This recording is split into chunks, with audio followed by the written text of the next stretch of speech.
Good Friday ಮತ್ತು Easter ಬರ್ತಾ ಇದೆ. ಅದರ ಅರ್ಥ ಏನು? ಗುಡ್ ಫ್ರೈಡೆ ಅಂದ್ರೆ ಯೇಸುಕ್ರಿಸ್ತ ಅವರನ್ನು ಶಿಲುಬೆಗೆ ಹಾಕಿದ ದಿನ. ಇದು ತುಂಬಾ ಶಾಂತ ಮತ್ತು ಗಂಭೀರ ದಿನ.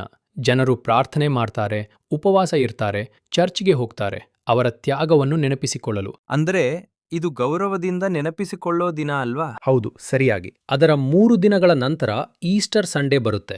ಆ ದಿನ ಯೇಸು ಎರಡನೆಯ ಜನನವನ್ನು ಜನಿಸಿ ಬಂದರು. ಅದನ್ನೇ ಪುನರುತ್ಥಾನ ಅಂತ ಕರೀತಾರೆ. ಅದಕ್ಕೆ ಅದನ್ನ ಖುಷಿಯಿಂದ ಆಚರಣೆ ಮಾಡ್ತಾರ. ಹೌದು, ಇದು ಆಶೆ, ಹೊಸ ಜೀವನ ಮತ್ತು ಮರಣದ ಮೇಲೆ ಜಯ ಅನ್ನೋದನ್ನ ಸೂಚಿಸ್ತದೆ.